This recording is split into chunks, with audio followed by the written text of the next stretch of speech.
You never really know how many days you have.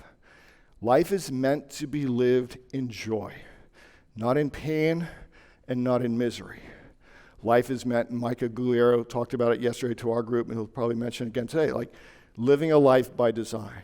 So for me, I have these 8 realms that by and large drive energy into me. It is very hard to have a bad day because all 8 things would have to go bad. And when you're Baba, which is what the grandkids call me, like that's impossible for that to go bad in a day. Now, these are 8 equal slices, but life is not about equal slice. And again, I'm going to pre-sell Mike's talk a little bit because he put it great, Mike Gugliera. Like this whole work-life balance stuff is BS. It is life, not work-life. It is life. Welcome to the Renegade Lawyer Podcast, the show where we ask the questions, why aren't more lawyers living flourishing lives and inspiring others? And can you really get wealthy while doing only the work you love with people you like? Many lawyers are. Get ready to hear from your host, Ben Glass, the founder of the law firm Ben Glass Law in Fairfax, Virginia, and Great Legal Marketing, an organization that helps good people succeed by coaching, inspiring, and supporting law firm owners. Join us for today's conversation.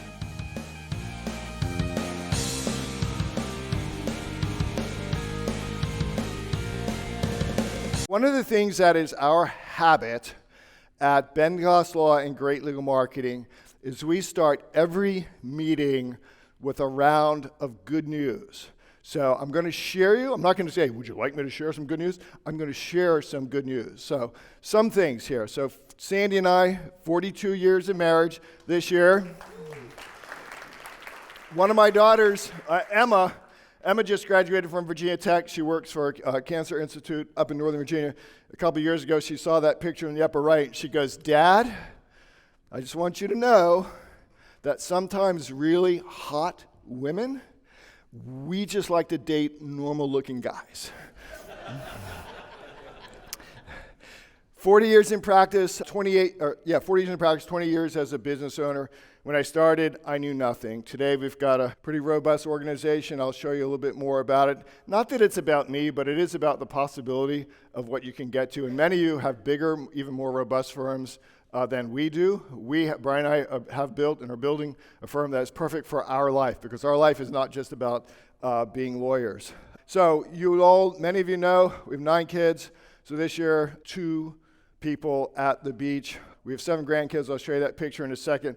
And what I want to show you is, because those of you who know me and have kind of walked this journey a little bit, you know the story of 5 biological children, 4 adopted from China, 2 of them with some pretty significant special needs that we've worked through over the years. So my Kevin is 21, high-functioning autism, and my vision for Kevin wasn't big enough because I have taught all of my children how to drive.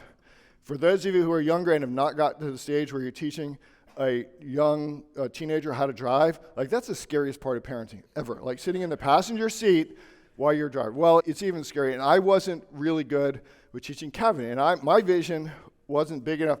I'm like, Sam, I don't know if Kevin's ever going to be able to pay attention enough, respond, be alert, all that stuff to drive. But my vision was way too small because for every problem out there, there's someone who's conquered that issue, and there's someone who's coaching on that. So Sam is Tiger Mom, right? And she goes, I found this woman, probably through a Facebook moms group, and her entire specialty is teaching kiddos on the spectrum or have some other issue that make them a challenge to be safe on the road, how to drive.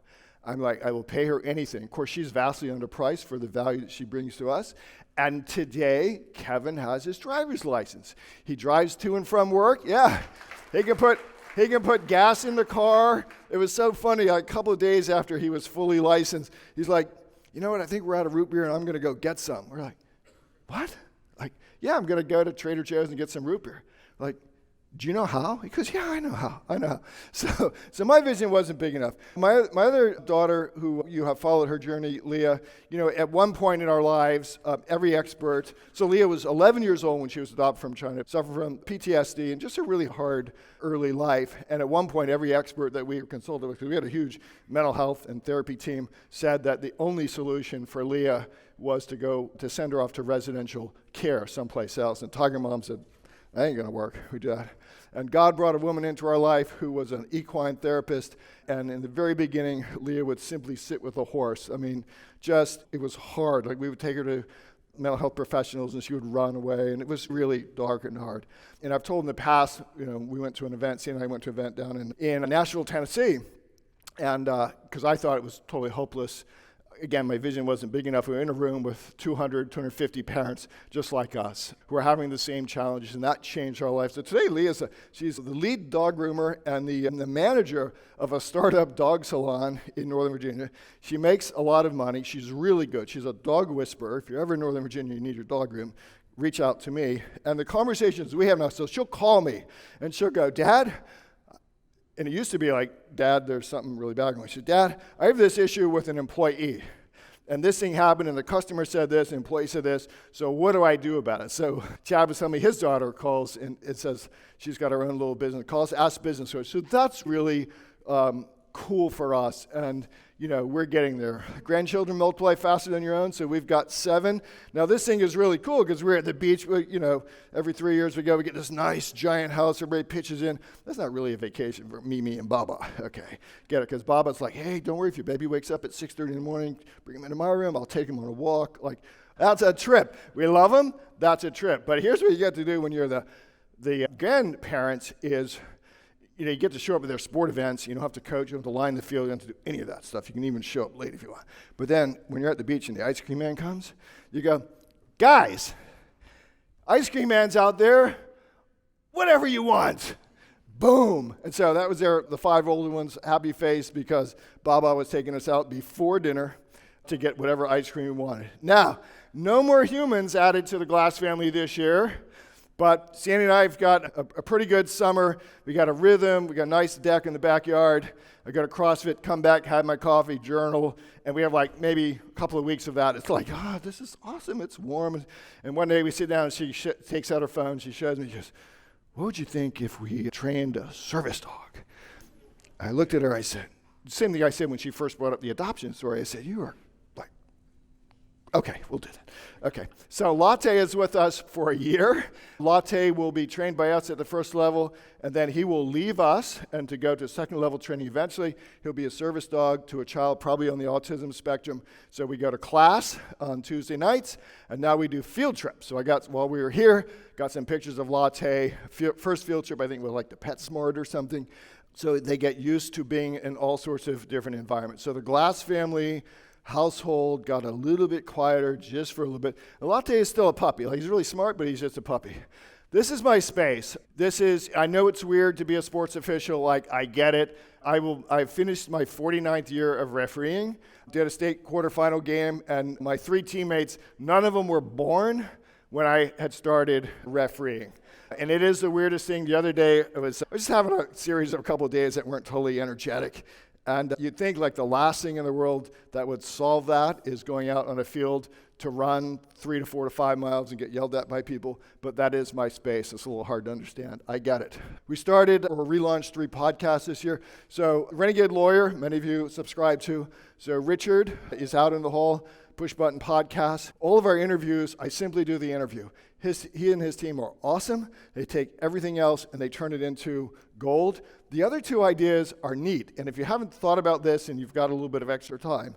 So in our state, in Virginia, the Virginia Supreme Court, Virginia Court of Appeals, they make available all the audio recordings. But, their website is built on like 2020 technology or 2015 technology, and it's not really easy for the public to go and listen to arguments. And yet there are weird people like lawyers, law students, and some in the public who just like to go listen to these oral arguments. I think it's actually a good thing to do to stay abreast of the law.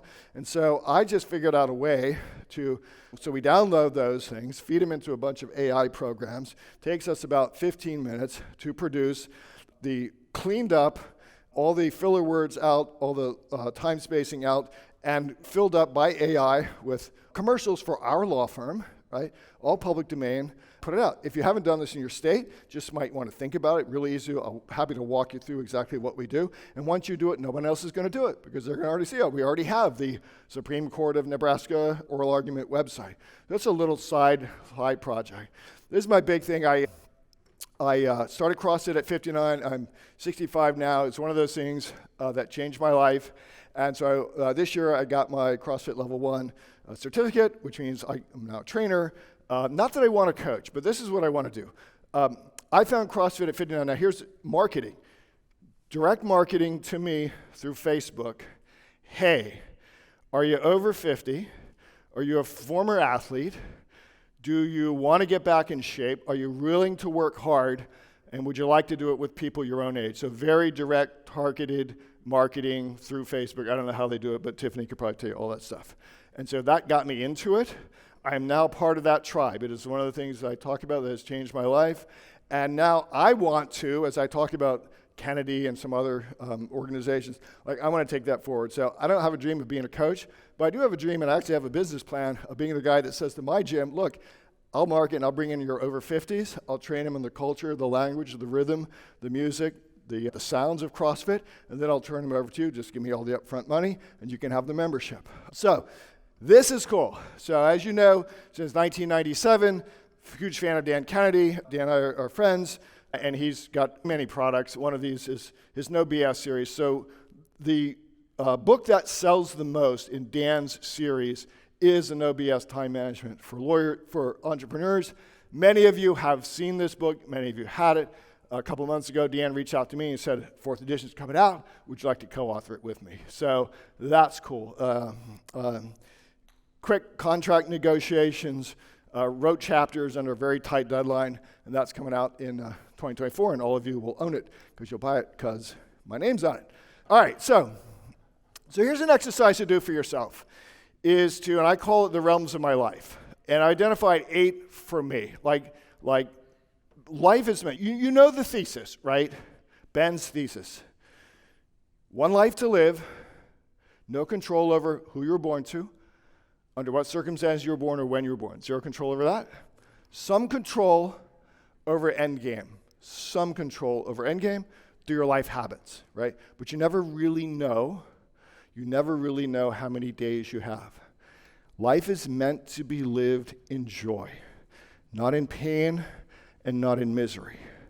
Life is meant, and Micah Gugliero talked about it yesterday to our group, and he'll probably mention it again today, like living a life by design. So for me, I have these 8 realms that by and large drive energy into me. It is very hard to have a bad day because all 8 things would have to go bad. And when you're Baba, which is what the grandkids call me, that's impossible for that to go bad in a day. Now, these are 8 equal slices, but life is not about equal slice. And again, I'm going to pre-sell Mike's talk a little bit because he put it great, Mike Gugliero. This whole work-life balance stuff is BS. It is life, not work-life. It is life. Working and earning and producing, so we have to eat. Man has to do that, right? But that is all a part of life. And I can only tell you that if you look at your own life and you say, man, there's things out of balance, there are things in my life that energy suck, that there are people who can help you get through that. And I'm here to give you permission to build and construct the life of deliberate design where every single part, every single realm for you is an energy producing realm. That does not mean that every day is perfect. I've been, if you asked Sandy, I've been kind of hard. Sandy's not here this week. People say, where's Sandy? Well, I'm kind of a bitch to live with because I'm waking up at 4, I'm going to bed really late, and I'm running around all day long, so it's not that fun. And that is a time of life. But it's a useful exercise, I think, to do for yourself, to ask yourself, what are the realms of my life, and are they energy producing for me? And if they are not, or there are people in your life who are not energy producing for you, I can help you, I can give you permission, and give you strategies and give you a push, if you need a push towards a life that's like that. All right, so let's just talk about it's 40 years, what we've learned in 40 years, where it all began. Again, for those of you who are under 40, first case management system. So I graduated and was admitted to the bar 40 years ago this month, October 1983, and this is the 1994 West appointment book. Like everything in my life, I went to work for a firm of 3 lawyers. They were doing insurance defense, some plaintiffs' work. They were good lawyers. They were not good businessmen, but they were really good trial lawyers. And so after a couple of years, so everything was kept in this notebook. Then we upgraded. Yeah. And what's interesting, I often joke with my kids because I have all of these still. I said, when I die, my funeral has to be about a week because I've given you so much material to work with for the week. And this was the technology that we had. Electric typewriter and carbon paper. Now, can you imagine those of you who work in legal, who are lawyers, who are writing briefs or memos or things like that, it's like we were Tuesday, the last day before we started, every minute, well, let's go fix a slide or something. Let's go edit something. We did none of that, virtually none of that there, because if you had something substantial on page 2 of a 5-page pleading you needed to change, you had to have somebody retype the whole thing. So we dictated into machines that had tape in it, passed it off to the typing pool, and they typed stuff here. And we had fax machines. But we didn't have fax machines at the beginning. We were one of the last firms to get a fax machine, because back in those days, it actually had to get a dedicated fax line, whatever that is. That costs actually more money, and you have these big rolls of thermal paper. By the way, the only way Dan communicates is by fax, so that's why we actually still do have a fax machine. I was very fortunate. So the guys I worked with, but since they were transitioning from insurance defense work, I think they got $75, I got $45 an hour back in 1983 in the early years. They let me get involved in a lot of cases. And so I was fortunate to be able to handle cases early that were interesting, that were in some cases news-making, in some cases law-changing. Again, it's almost hard to imagine today, if you're walking into legal today, with how fast things go, with everything being electronically filed, with email, with all of that. Hey guys, this is Ben. If you like what you've been hearing on this podcast, not just the marketing and practice building strategies, but the philosophy of the art of living your best life parts, you should know that my son Brian and I have built a tribe of like-minded lawyers who are living lives of their own design and creating tremendous value for the world within the structure of a law practice. We invite you to join us at the only membership organization for entrepreneurial lawyers that is run by 2 full-time practicing attorneys. Check us out at greatlegalmarketing.com. It's hard to imagine a life where nothing happened in the day until the mailman brought the mail, right? And then you opened it up, you attach your little time slips to it, and then you started to work on stuff. So I'll tell you that those were easier, less competition for everything, just easier times. So some interesting sovereign immunity and cancer cases that I got to work on that made or changed law in Virginia. So I'm very fortunate. I realize I'm very fortunate for that. And then I'm also in this world. So as a referee, I developed a reputation early as a lawyer who would take a referee assault case, and not really for the money, because $10,000 is a lot of money, but every time we did one, we made a big freaking deal about it. And so today I'm still on some panels where around the country referees get involved in legal situations because they've been assaulted. And so I go, and it's kind of like my pro bono work is helping referees and organizations just get better. If you follow me at all, you know that this is a very important issue in my life. And my only request is when you're out there watching your kids play, don't be that parent. Just enjoy the freaking game. I told some parents last week I was doing a game on Sunday. And just forget about it. They were complaining, how come there's not 3 referees on this game? Because it should have been 3. It was only me, only 65-year-old Ben and his knees, right? I'm I'm going to let you guess. Why do you think there aren't 3 referees? And to their credit, they said, oh, it's people like us. Yeah, right answer. Right answer. So after 12, 13 years, I did what everybody who's kind of successful at their craft does. If you make great cakes, you make, you're winning cases, you're repairing cars, you're oh, how hard could this be? So I started my own business. And this is pre-Kennedy. This is back in the era where, absolutely zero training on marketing and advertising. So what you do is you look around what everybody else is doing, you do exactly the same thing. And so that's one of my first ads. At least I was smart enough not to even put the scales of justice up there. And we've gone really from there to this. And you've heard a bunch about Bend Glass Law, and it's not that it's a model for everybody, But it is a model for us, and it has required a lot of work. So our rhythm, just really quick, our rhythm is a 90-minute leadership meeting every week. Every quarter we get together and spend the day in our training center doing a quarterly meeting with our EOS coach. And then every year we spend 2 days off-site with our leadership team doing a lot of oftentimes deep issues. And my team always laughs at me because they say there's never a meeting that we go to that Ben doesn't start crying. But the reality is that every annual meeting, like, we laugh and we cry. And we do some really deep work. And so in order to be able to do that and be vulnerable like that, you really have to have the right leadership team. And I would just tell you that we did not have the right leadership team right out of the box. So that has been an iteration. People come off leadership and then they actually leave the firm. But to be able to, well, here's one of the exercises we do, is we go around the room and everybody says, what I appreciate about you, like what I appreciate about you. You all have engaged in some sort of exercise like that. Like, that's not very hard. Like, oh, I just like how hard you work. And then we do this, and we go around the room, and everybody looks you in the eye, and they say, here's something I see about you that is potentially a flaw that I would like you to be better at or change for the value of the firm, for the goodness of the firm. And the first time, like, Randy showed us that, we're like, oh, shit.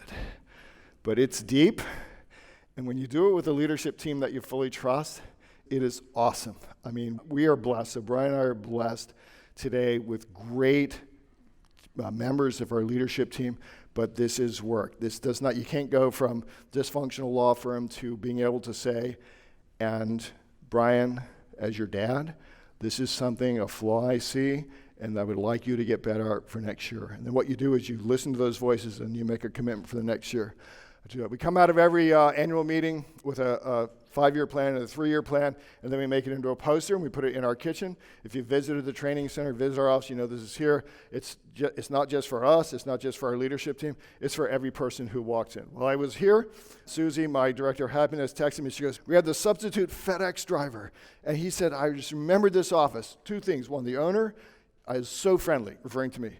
And then your kitchen is like a grocery store, because every single person who comes into our building has in the interaction with us, we're like, come on in, get refueled. Do you like a different kind of candy? Like Susie will get the candy. So putting this up in the space where everybody can see it is just a constant reminder to ourselves. We pretty much are blowing through all these goals because this is from a few years ago, but we craft this vision at these annual meetings. All right, so let's just talk about lessons learned. So as entrepreneurs, the default that we fault into is there's always something else to go after and chase. You come here, you talk to people, and well, this guy's got kind of the same practice. He's doing twice the revenue that I am. He's got no problems. Boom. And what I want to give you permission to do is to take a breath and think of how far you've come, right? Because many of us, when we started our practice, were like Ben's crappy old practice when he left his firm after 12 years, where it was me and one assistant. We worked 4.5 days, not because we were on the 4.5-day work week, but because you didn't have enough work to do for 5 days, right? So, and you can't come to most organizations and go, think about your game, think about how good you are, think about what you have achieved. But you can do it in a place like that. And I want to give you permission. Like every single morning, I write in my gratitude journal, like thank you. Thank you. What are the wins that I've accomplished personally? What are the wins that my team has accomplished personally? That starts the day. Next thing is this. We're here talking about marketing, but I told you it's not really a marketing conference, it's a life conference. We have such a unique position to impact lives. And here's the thing, it's not just about the legal, right? Because we're good at that. We're all competent at that. If you're a non-lawyer supporting a law firm, like you're competent at that. But we are in a place in our lives, each and every one of us, where we can raise humanity. Mike's going to talk a little bit more about this, but every interaction we have is just a chance in this world that is so broken. Like you cannot turn on the TV or the radio or CNN or any of these things and see anything but brokenness. But you are in a position where you can bring life and you can elevate the consciousness of the world, because there's virtually no other business like ours where the barrier to entry is so high. Like we think, oh, there's so much this competition. Yeah, but the guy's got to go to college, then law school, and pass the bar, incur all this debt. Meanwhile, they're not teaching me anything about business or marketing anywhere there. So we're in such a special, we just forget, like we're in a special protected occupation and position where we have so much, and we need to stop. And I don't think it happens much, but we need to stop whining about how hard it is. And when you go back to your local towns and communities, like you either distance yourself from these lawyers or you say, no, it doesn't have to be that way. It doesn't have to be that way. All right, so let me give you the framework for building a practice that will impact the world, because there's so many strategies, tactics, and tools, and they're all good. But I want to give you something you could almost put on a t-shirt and then make everything else that you do that's an activity towards building your practice, like focused, all right? But let's start here. I think there's sort of four stages to freedom in a law firm. Many of us started at stage one. Going to go start a law firm, and I hope to God I can support my family. Like how many of you at some point in your life was like, I'm going to go and do this, and I hope that I can support my family? Raise your hand, okay? Because we know it, like we've been there. Second is we still just have a job, but we realize that we need people to help us. We need co-workers. It's scaling beyond myself a bit, but it's still not really a business. Third place is where a lot of us, and so some of you actually may be in position one. That's fine. That's where you are. We can help you. Many of you are in position 2 or 3. I don't actually know anyone who's position 4, but that's my goal, right? So position 3 is, on the stages of freedom, is just leading. And it's hard for lawyers. Like you're good at something, like trying cases, creating plans, working with judges. And we just come to understand that in order to build a real business, you either have to hire someone who can run the business, or you, most typically for people like us, is we become the ones that run the business. And letting go of the vine and releasing the legal stuff. I can't tell you how many members, especially at our mastermind level, have come through swearing they will never give up lawyering. They just can't. I cannot believe anyone else could do this as good as I can. But it spent a couple of years with us, and many of us now are doing little or no lawyering, and I'm here to tell you that's okay. You serve the world better when you build a team that can produce the same quality of legal results, a higher quality of customer service, when you get out of the way, become the business leader of the firm, and get out of the lawyering. I know if you're not there, it's hard to believe that's true or possible or even permissible, but I'm telling you it's true. And then the last one, live to be 120 and have the firm send you checks. There's no rule that says that they can't send you checks as long as you check off the boxes and stay licensed. Why not? I don't know anybody who's there, but that's my vision. All right. This is it. This is what you put on the t-shirt. This is what you write down. This is the entire framework. How do I attract and keep the attention of my ideal client for life? Real quickly, I'm going to give you 3, and then we'll go deep into as many things as we can. Most lawyers don't know who they're really going after as an avatar client. And I know, I'm in a small town. You don't understand, Ben, I need to advertise for across different practice areas. I can only tell you now, almost 20 years of experience with great legal marketing with my own practice, is that the clearer you get on who you actually want to see walking through the door, the clearer your message is going to be.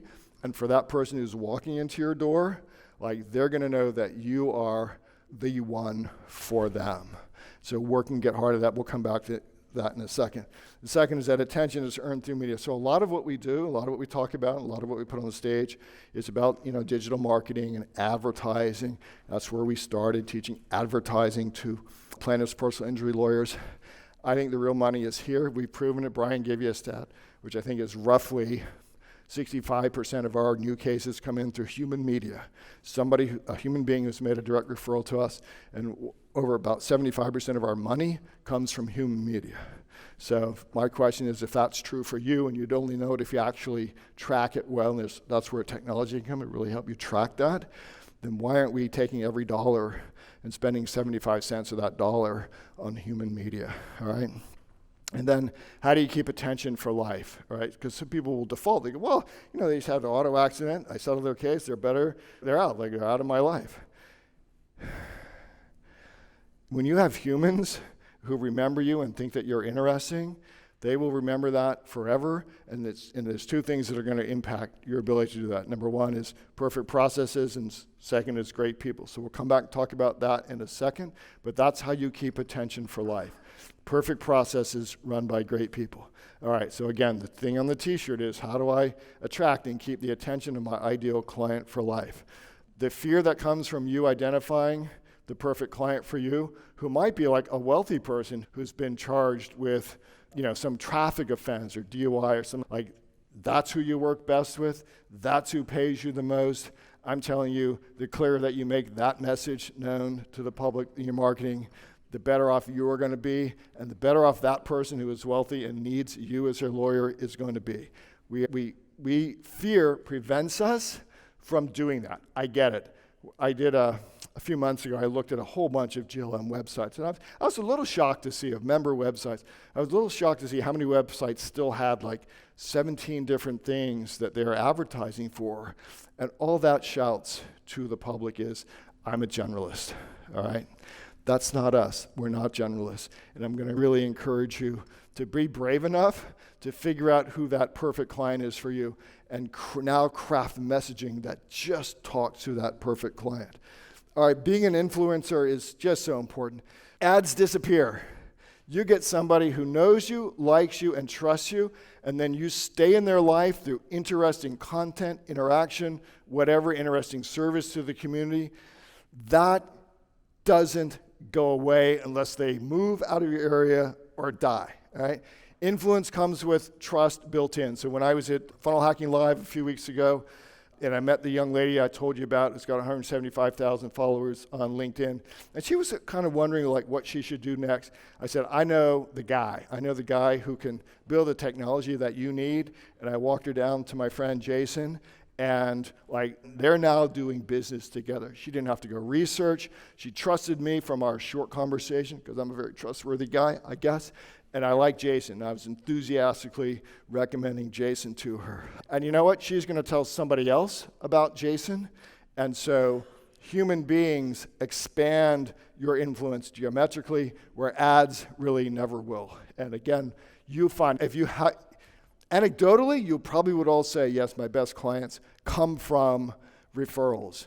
I'm telling you, once you install software and technology that actually proves this to you, you'll be even more convinced, and you'll be asking yourself even more, gee, why am I spending a disproportionate amount of money chasing anything other than human media, all right? It's hard to create, and it's hard to keep. Kennedy has written a bunch of stuff on influence. There are many great works on influence.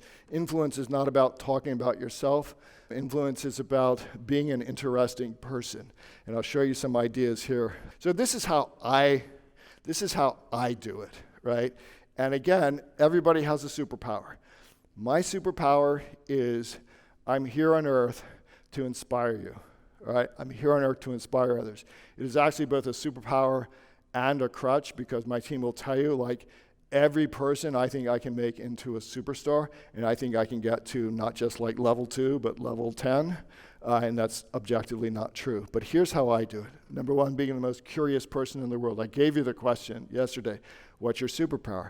Asking people about themselves. Everybody likes to talk about themselves. I'm the most optimistic person in the room, so on a scale of 1 to 10, I'm a 15. I get it sometimes that I'm the guy, and my team will tell you, like, anytime there's any freaking issue, my brain defaults, and I was not born this way, this is learned. My brain defaults to the 5 different opportunities we have arising out of that adversity. For me, if you've read my stuff over the years, you know I take a very strong position on living a principle-driven life in the United States of America, which is a land of unlimited opportunity, where the number one rule that everybody should know is that, like, if it is to be, it is up to you. So I take firm, hard positions on that. My newsletters get put up on people's refrigerators. I know that because the folks that I write to, the parents, they tell me, I'm sending my newsletter to my kid in college. I'm putting it up on the refrigerator. I love this stuff. Now, that might not be you, but there's something that you have that you can be interesting about, even if it's just documenting the journey. And the last one is giving without expecting to receive. Andy spoke here. Andy is, quote, a competitor to ours. I spoke with Richard James. He spoke for me. At the top, we're all collaborating. Like, for years, I've had mastermind members in my highest level group in Northern Virginia who are PI and disability lawyers in my group, right? I'm showing them everything I do. They're showing me everything we do. I fundamentally believe that's the way to live the world. In every instance where I have someone whose life is not like full of energy, this is a big thing. They think that it's some friggin' competition, some zero-sum game where they have some secret that they cannot share. I will tell you that is wrong. So, devote more marketing and dollars to hours and dollars to people who can help share your story. This last part, like, you could walk away from this conference, I think for most of you, and work on nothing for the next year but perfecting every process in your law firm. Again, not buying a single marketing widget, not instituting a single marketing idea, not attracting a single new client, because most of us have broken systems. And you can start with your marketing and sales processes, the way clients are onboarded, the way you produce whatever legal work you produce, and the way you hire and fire people. And so that, again, like great legal marketing, coming from a marketing conference, but the reality is, what good is it to bring in one more client into a bad or an imperfect experience? So taking some time, I know a lot of you like staying over and all these marketing ideas, taking some time and starting to evaluate each step of the process from the time somebody hears about you, either by referral or they find you on the internet, to the time that their case is ended and beyond, and asking yourself, is that process pristine? So, most doctors now, you go in there and you get in a new doctor, and the first thing they do is they send you these Adobe forms, right, that are 10 pages long, asking 98% irrelevant questions for the problem you have. That's a really bad process, which makes me want to go like, all right, I'm not going to spread your name around.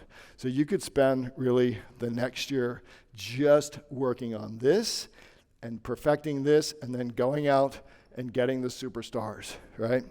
Because the worst thing you can do to your firm, to your brand, to your customer service, your client service, is to have people on your team that are less than superstars. Superstars want to work with superstars. We end up as business owners spending way too much time trying to fix people who are not a perfect culture fit to us, who either don't have the ability, don't have the capacity, or don't actually want to be there. I know this is hard. I know that hiring is hard. I know that in small firms, dealing with human beings is hard.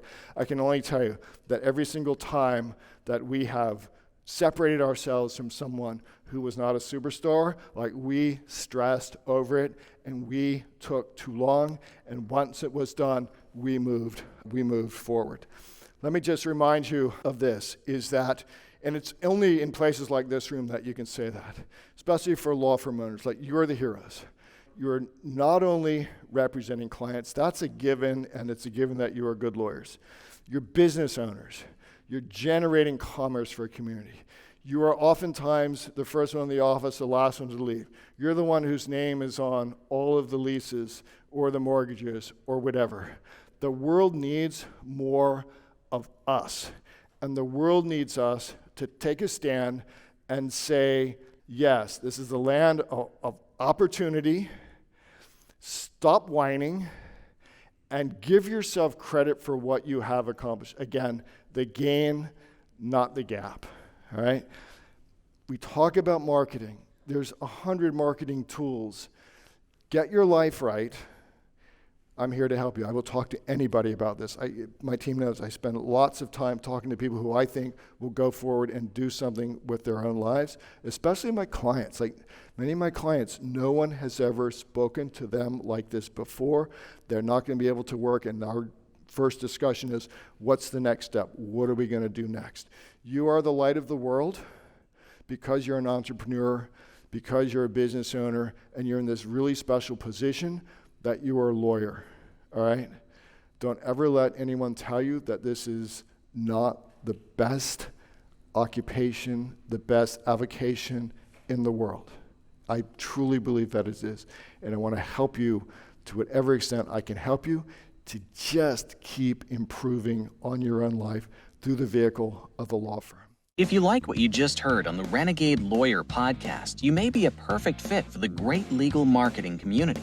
Law firm owners across the country are becoming heroes to their families and icons in their communities. They've gone renegade by rejecting the status quo of the legal profession so they can deliver high-quality legal services coupled with top-notch customer service to clients who pay, stay, and refer. Learn more at greatlegalmarketing.com. That's greatlegalmarketing.com.